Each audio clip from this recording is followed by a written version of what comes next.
কোরআন কারীমের মধ্যে আছে হযরত মুসা আলাইহিস সালামকে আল্লাহ তাআলা প্রথম যেদিন তুর পাহাড়ে কথা বলতেছিলেন, একবার প্রথম দিনে আল্লাহ বলে দিয়েছেন, ইন্নী আনা রাব্বুক ফাখলা'না আলাইক।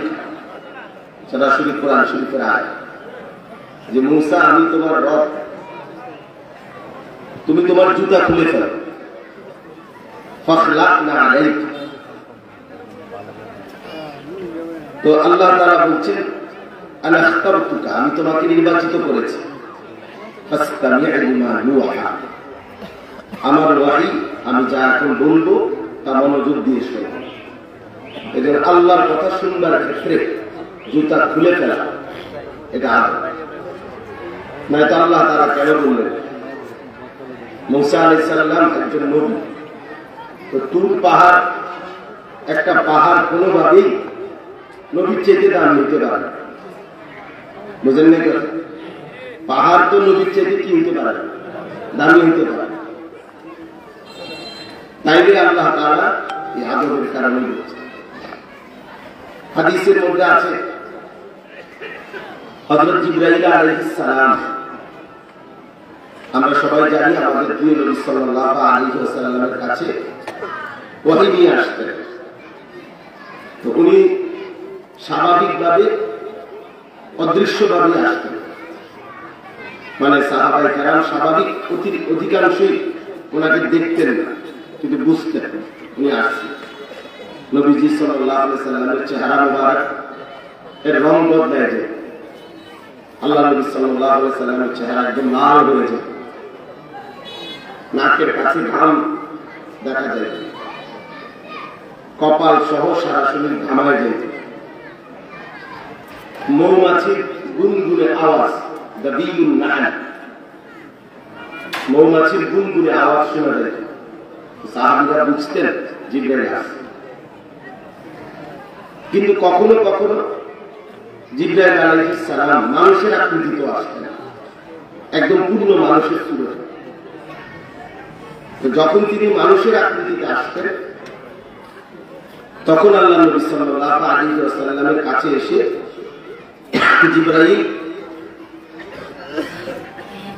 বসতেন, এমন ভাবে বসতেন, হাদিসে আছে ফাসনাদা রুকবাতাইহি ইলা রুকবাতাইহি, একদম নবীজির দুই হাঁটু বরাবর মুখোমুখি হয়ে বসে, একদম হাঁটু বরাবর। তো যদি আমার এই দুই হাঁটু আর আমার মুখোমুখি লোকটার দুই হাঁটু যদি বরাবর মুখোমুখি হয়, তাহলে বুক দুজনের কি মুখোমুখি না? চোখ মুখোমুখি কিনা? এইভাবে বসে, অর্থাৎ এতটা মুখোমুখি বসতেন যে হাঁটু বরাবর, বুকও বরাবর, চোখও বরাবর, মানে মনোযোগী এবং বসে। তাহলে এই দুই কথা থেকে কি বোঝা গেল?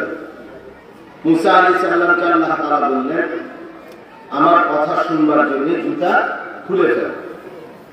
আর জিবরাইল আলাইহিস সালামের আখলাক থেকে বুঝলাম যে আল্লাহ নবী সাল্লাল্লাহু আলাইহি সাল্লামের কথা শুনবার জন্য, বলবার জন্য তিনি বসতেন, বসে শুনতেন।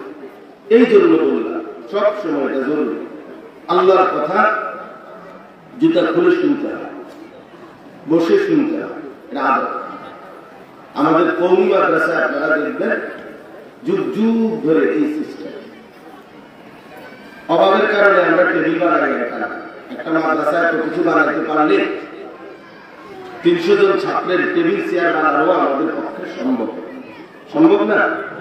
তাইলে এটা কঠিন কিছু না, চেয়ার টেবিল গুলো কোটি কোটি টাকার মাল না। কিন্তু ওই যে আমাদের আসলাফ ও আকাবির থেকে এটা যুগ যুগ ধরে, নুরানির ছোট বাচ্চা 6 বছরের, আমরা তাদেরকেও বসে পড়াই। আবার দাওরায়ে হাদিসের 25 বছরের ছেলে, বড় মাস্টার্স লেভেল, ওরাও সমান জায়গায় নিচে বসে দেখছেন না আপনারা? এটাই কারণ কোরআন সুন্নাহ সমর্থিত। জীবনের সকল কিছুতে ছোট ছোট সুন্নাহ খুঁজে বের করা, জীবনের প্রত্যেকটা বিষয় এটা মুমিনের জিম্মা, এটা মুমিনের জিম্মা। ছোটগুলো রাসূলুল্লাহ সাল্লাল্লাহু আলাইহি ওয়াসাল্লাম, বড়গুলো রাসূলুল্লাহ সাল্লাল্লাহু আলাইহি ওয়াসাল্লাম। কাজে আপাতত ছোটগুলো বাদ দাও, বড়গুলোর প্রতি নজর বাড়াও। না, এটা নবী বলেন, এটা নবীজি বলেন। নবী সাল্লাল্লাহু আলাইহি ওয়াসাল্লাম মক্কা মদিনায় 10 বছরে 57টি যুদ্ধ পরিচালনা করেছেন।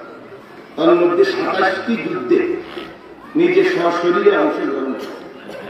কিন্তু এই ব্যস্ততম মানুষটাও মৃত্যু পর্যন্ত প্রত্যেক বছর রমজানের শেষ 10 দিন ইতিকাফ করছে। 17ই রমজান বদরের যুদ্ধ।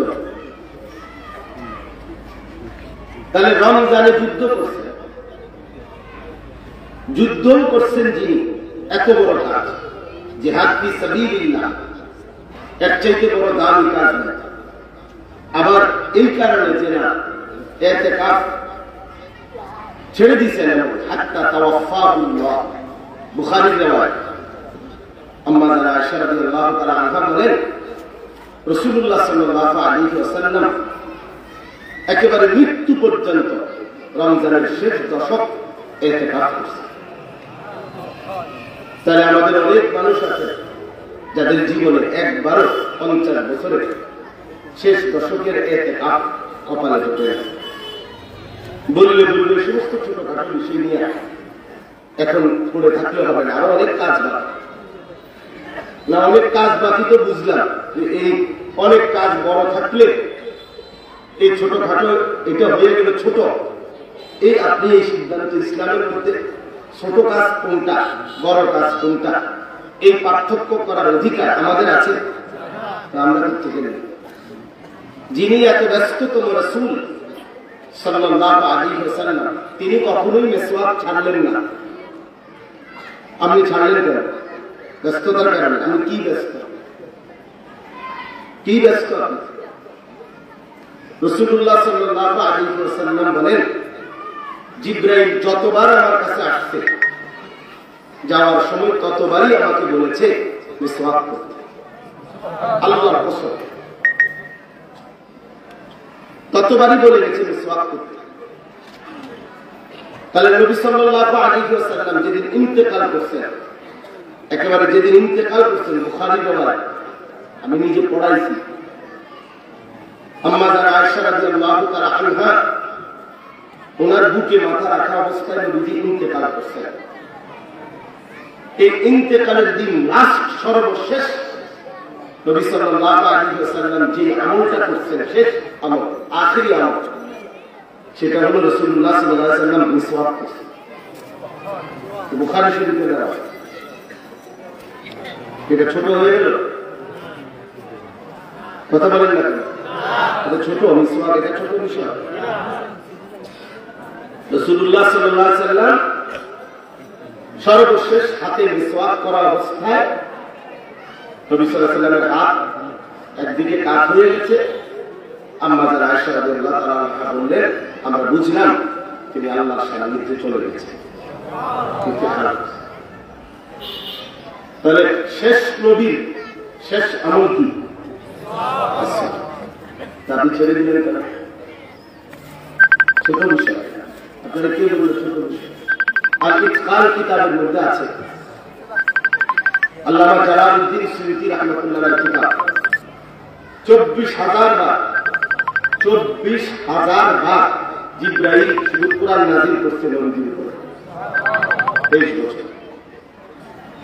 তাহলে 24,000 বারই বলে গেছেন যাওয়ার সময়, ইয়া রাসূলুল্লাহ মিসওয়াক করতে বলবেন না। ছোট বিষয়।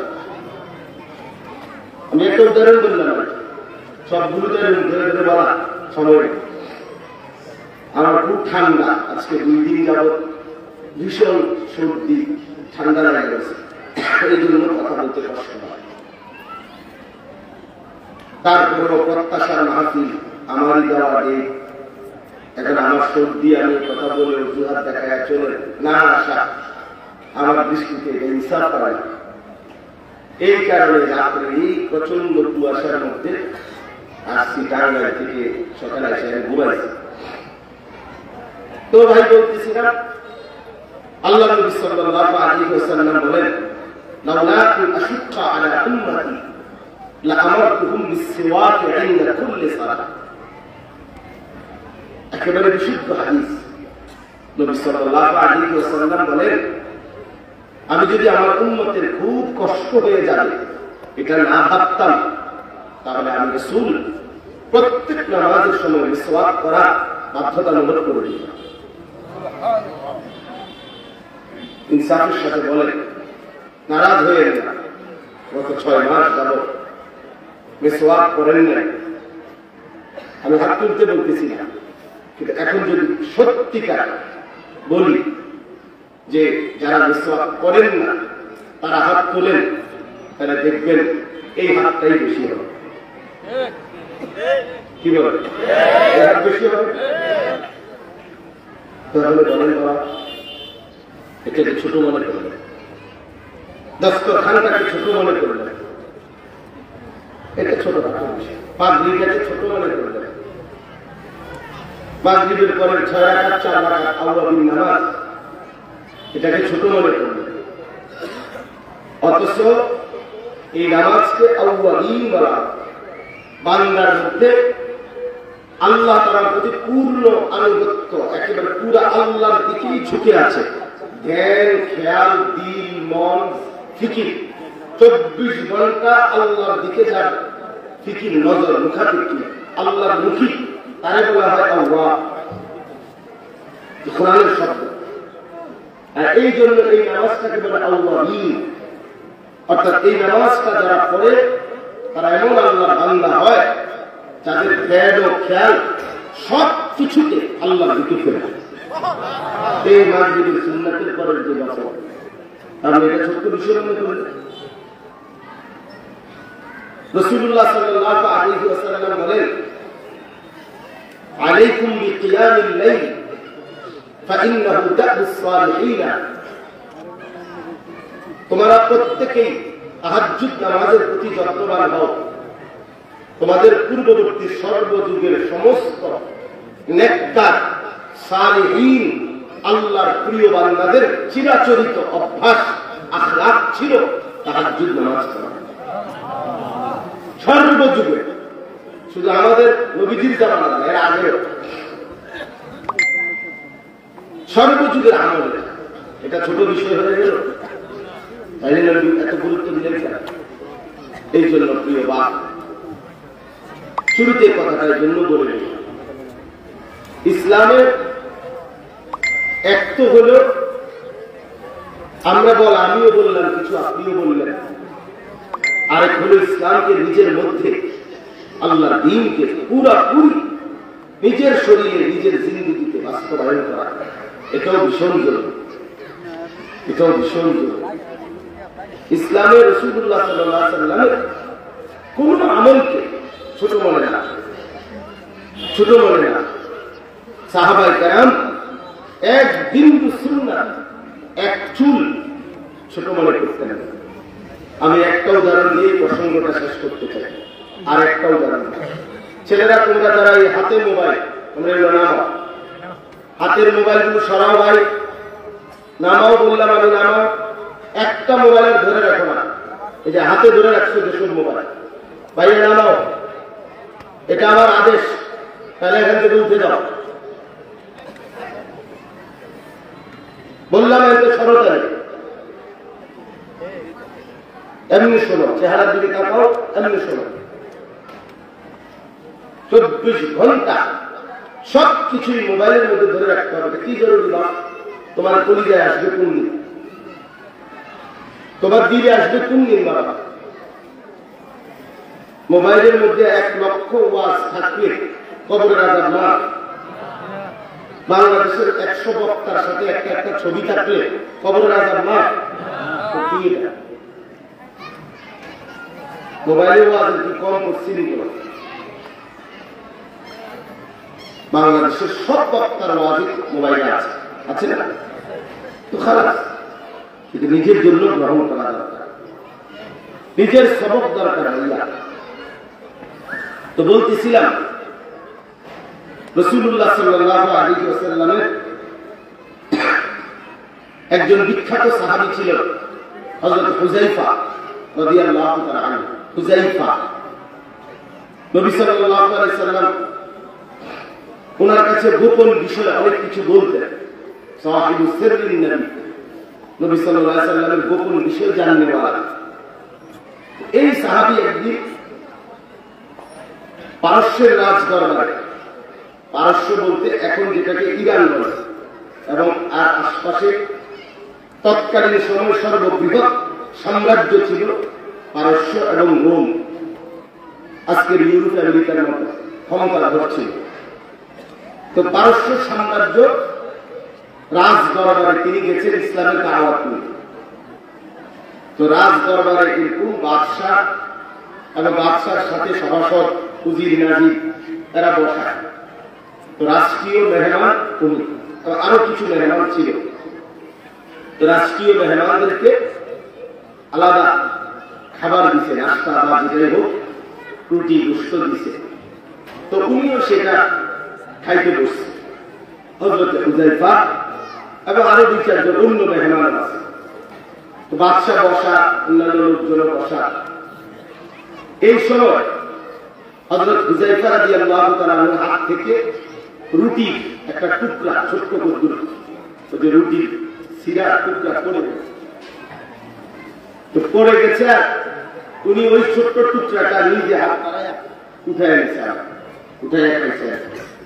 তো ওনার সাথে যারা ছিল তাদের একজন কেউ বলল, এরা মুসলমান না, অন্য কেউ, যে ভাই এত বড় বাদশার দরবার, এত বড় গণ্যমান্য ব্যক্তি দরবার, এখানে এই ছোট্ট রুটির টুকরাটা আপনি তুললেন, তারা তো মনে করবে আপনি, আপনার মধ্যে ভদ্রতা, রুচিবোধ কম, পড়ে গেছে, এটা কি অভাব করছে এখানে?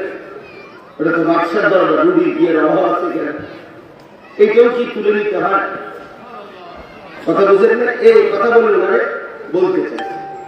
অথচ ফেলে দেওয়া খাবার, রুটির এক কোনাও আপনার তুলে খাওয়া, এটা রাসূলুল্লাহ সাল্লাল্লাহু আলাইহি ওয়াসাল্লামের সুন্নাত। নবী সাল্লাল্লাহু আলাইহি ওয়াসাল্লাম বলেছেন খাবার নষ্ট না করতে, এবং নবীজি বলছেন খাবারের কোন লোকমার মধ্যে বরকত তুমি তো জানো না, হয়তো যেটা ফেলে দিলা এটার মধ্যে কি ছিল বরকত, ফাইন্নাকা লা তাদরি আইনা বারাকাতুহু, তুমি তো জানো না বরকতটা কোথায়। এজন্য খাবার নষ্ট না করা, এই ফেলে দেওয়া খাবারও তুলে খাইতে নবীজি বলছেন। তাহলে এটা কি সুন্নাত? কথা বলেন না? তো এই হুযায়ফা সাহাবীকে এটা বলার সাথে সাথে উনি একটা আওয়াজ করে এই রাজ দরবারে একটা চিৎকার দিয়ে বললেন ওই বেটারে জোরে, আতরুকু সুন্নাত হাবিবি লিহাউলাইল খুলাফা। এই কথা অর্থ হলো, এ বেটা, আমি আমার হাবিব, আমার রাসূলের সুন্নাত এই আহম্মদ গুলার কারণে বুঝি ছেড়ে দেব।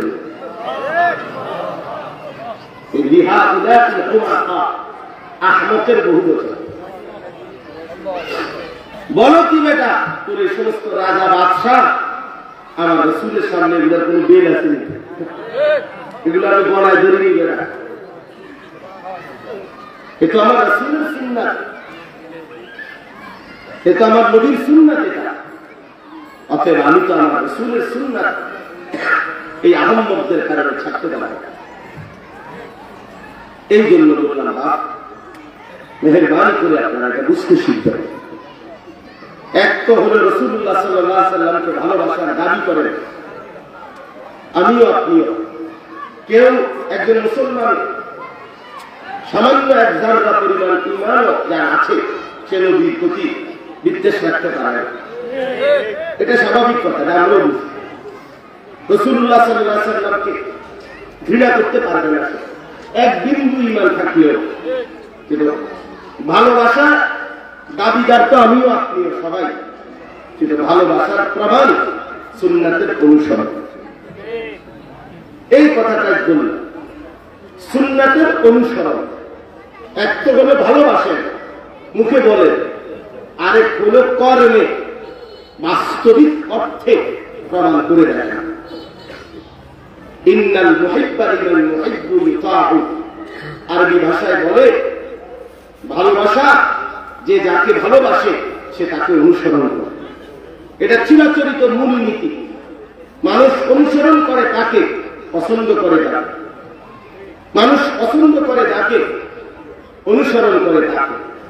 কাজেই কোন ব্যক্তির মধ্যে তার চাল চলন, উঠা বসা, চেহারা, সুরত এটাই প্রমাণ করে সে তাকে অনুসরণ করে, তাকে পছন্দ করে। আমি মুখে বলে লিখতে হবে। আপনি বলেন আপনি আল্লাহ রাসূলকে ভালোবাসেন, তো আপনার চেহারা দাড়ি নাই কেন? আপনি বললেন আল্লাহ রাসূল সাল্লাল্লাহু আলাইহি ওয়াসাল্লামকে ভালোবাসেন, তো আপনি হালাল রোজগারের প্রতি যত্নবান না কেন? আপনি বলেন আপনি আল্লাহ নবী সাল্লাল্লাহু আলাইহি ওয়াসাল্লামকে ভালোবাসেন, আপনি বিড়ি সিগারেট খান কেন? বলেন, ইনসাফের কথা বলেন। আপনি বললেন আপনি আল্লাহ রাসূল সাল্লাল্লাহু আলাইহি ওয়াসাল্লামকে ভালোবাসেন, তো আপনার ঘরে নাচ গান, রঙিন টেলিভিশন চলে গেল। আপনি বললেন আল্লাহ নবী সাল্লাল্লাহু আলাইহি ওয়াসাল্লামকে ভালোবাসেন, তো মাথার চুল কোনদিন নবী সাল্লাল্লাহু আলাইহি ওয়াসাল্লাম কিভাবে রাখতেন এই ব্যাপারে খেয়াল করে শুনে জেনে রাখছিলেন কখনো?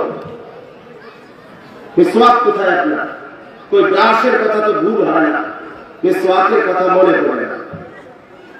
ডাইনিং টেবিল ভুল হয় না, দস্তরখানের কথা মনে পড়ে না। কেন? আপনি শুনেন নাই মিসওয়াক নবীজির সুন্নাত? আপনি শুনেন নাই দস্তরখান নবীজির সুন্নাত? আপনি শুনেন নাই দাড়ি রাখা নবীজির সুন্নাত? তো আপনি এটা বুঝেন না কেন? কার কাছে দাঁড়াবেন? আসলে ময়দানে কিভাবে দাঁড়াবেন? যারা বিড়ি সিগারেট খান, বাবারা চাচারা বলেন, এই দুর্গন্ধওয়ালা মুখ নিয়ে নবী সাল্লাল্লাহু আলাইহি ওয়াসাল্লামের সামনে কিভাবে দাঁড়াবেন? বলেন, ইনসাফের কথা বলেন। আল্লাহকে সাক্ষী রেখে বলেন, রাসূলুল্লাহ সাল্লাল্লাহু আলাইহি ওয়াসাল্লাম এক সেকেন্ডের জন্য কোনদিন দুর্গন্ধ পছন্দ করতেন না। তার পবিত্র দেহ মুবারক 24 ঘন্টায় বেশকাম্বরের ঘ্রাণ বইতেন। তিনি হাঁটলে কোন দিকে পরবর্তী ব্যক্তিরা বুঝত নবী আরবি সাল্লাল্লাহু আলাইহি ওয়াসাল্লাম এই রাস্তা দিয়ে গেছেন। কেমন বুঝত? কিভাবে বুঝত? বেশকের ঘ্রাণে বুঝত। ওই জায়গাটাই ঘ্রাণ হইত। আল্লাহ নবী সাল্লাল্লাহু আলাইহি ওয়াসাল্লামের ঘ্রাণ মুবারক সাহাবায়ে কেরাম আতর হিসাবে, সুগন্ধি হিসাবে ব্যবহার করতেন। তাই যিনি কখনোই, হাদিসে আছে নবীজি বলছেন, কাঁচা পেঁয়াজ, কাঁচা রসুন খাইয়া তোমরা আমাদের সামনে মসজিদে ইমানদারদের মজলিসে আসো না। এই দুর্গন্ধে মুমিনেরও কষ্ট হয়, এই দুর্গন্ধে ফেরেশতারও কষ্ট হয়। আল্লাহ নবী সাল্লাল্লাহু আলাইহি ওয়াসাল্লাম জুমার দিন মসজিদে নববীতে সবাই একসাথে হইত। একবারে বেশি চাপাচাপি করে বসতে হইত। নবীজি সাল্লাল্লাহু আলাইহি ওয়াসাল্লাম বলছেন, গোসলুল জুমআতে ওয়াজিবুন আলা কুল্লি মুহতালিম, প্রত্যেক প্রাপ্তবয়স্ক ব্যক্তির জন্য জুমার দিন গোসল করা বাধ্যতামূলক। কেন বলছেন? যেন ইমানদারের ঘামের কারণে এই উপস্থিত সদস্যদের আরো কষ্ট না। তাহলে দুর্গন্ধ তিনি এতটা পছন্দ করতেন, তা আপনি বিড়ি সিগারেট ওয়ালা এই মুখ নিয়ে নবীজির সামনে কেমনে দাঁড়াবেন? বলেন বাবা, 60 বছর বয়স, 50 বছর বয়স, এখনো এই বদভ্যাস ছাড়িয়ে দেওয়ার সময় হয় না? আপনি বলতেন না? আপনি আল্লাহ তাআলার সামনে দাঁড়াইতেন না? বলেন, কোরআন শরীফে স্পষ্ট আছে, কোরআন শরীফের আয়াত, আল্লাহ তাআলা বলছেন জাহান্নামীদের যে খাবার, জাহান্নামীকে যে খাবার দেয়া হবে, ওই খাবারের বৈশিষ্ট্য হল লা ইসমিনু ওয়া লা ইউগনি মিন জু'। সূরা গাশিয়ার মধ্যে আছে। আল্লাহ বলেন জাহান্নামীর খাবারের মধ্যে কোনো পুষ্টি, শরীরের কোনো পুষ্টিও হবে না এবং পেটও ভরবে না, ক্ষুধা নিবারণ হবে না। এই বিড়ি সিগারেট সরাসরি জাহান্নামী খাবার। বিড়ি সিগারেটের মধ্যে কোনো পুষ্টিও নাই, বিড়ি সিগারেটের দ্বারা ক্ষুধাও নিবারণ হয়। বিড়ি সিগারেট জাহান্নামী খাবার, জাহান্নামীদের। এই জন্য যে ব্যক্তি বিড়ি সিগারেট এটা ফালতু লোক, একদম ফালতু লোক, তার ন্যূনতম কোন বিবেক বিবেচনা দেমাগ আকল বলতে কিচ্ছু নাই, ফালতু মানুষ। আগুন কোন সুস্থ স্বাভাবিক মানুষ, পাগল না, মাতাল না, সুস্থ মানুষের কাছে আগুন প্রিয় হইতে পারে না। আগুন নাকে মুখে দিয়ে কি বাহির করে না, ধোঁয়া বাহির করে। আগুন কিভাবে একজন মানুষের প্রিয় হয়? আগুন তো জাহান্নামের চিহ্ন। আগুন কেমন মুসলমানের প্রিয় হয়? লজ্জা থাকা উচিত, হায়া থাকা উচিত। এটা খেয়াল রাখবেন। আপনি আজকের থেকে ছেড়ে দেবেন, আমি বললাম আজকের থেকে ছেড়ে দিবেন যাদের মধ্যে বদভ্যাস আছে। বিড়ি সিগারেটের দুর্গন্ধ, সাংঘাতিক দুর্গন্ধ। বিড়ি সিগারেট যে পুরুষ নিয়মিত খায়, ওই তার বউ এই মহিলার জন্য, তার জীবনের মহিলার সবচেয়ে বড় অভিশাপ জীবনের যে তার জামাই বিড়ি ধরেন না। এই বেটির জীবনের সবচেয়ে বড় লানত, কষ্ট, বিপদ যে বেটি এই দুর্গন্ধওয়ালা একটা পদার্থ নিয়ে বছরের পর বছর জীবন, একটা দুর্গন্ধ পুরুষ নিয়ে, নাকে মুখের দুর্গন্ধ নিয়ে এই মহিলাটা তার সময়টা কাটাতে।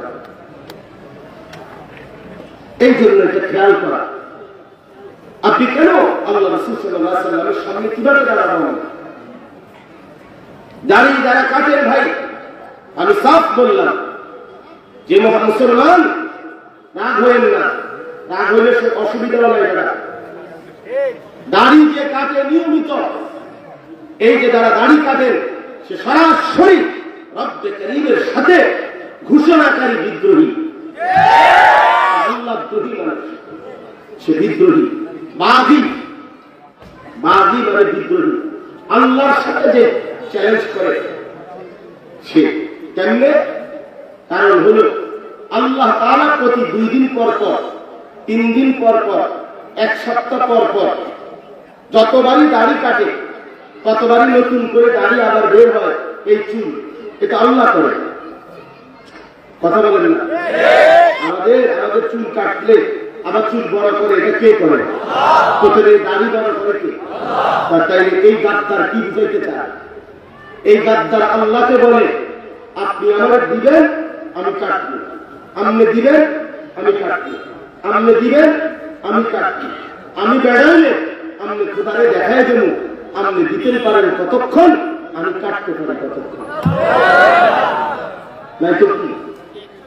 নয়তো একজন প্রতিবাদ করেন, বিচারে দিদারা আমার বিচার দিতে হবে, মানুষের বলে সে কি বলতে চায়? সে আল্লাহকে এটা বলতে চায় না, সে জানে না এটা আল্লাহ দেয়। এই গাড়ি কে দেয়?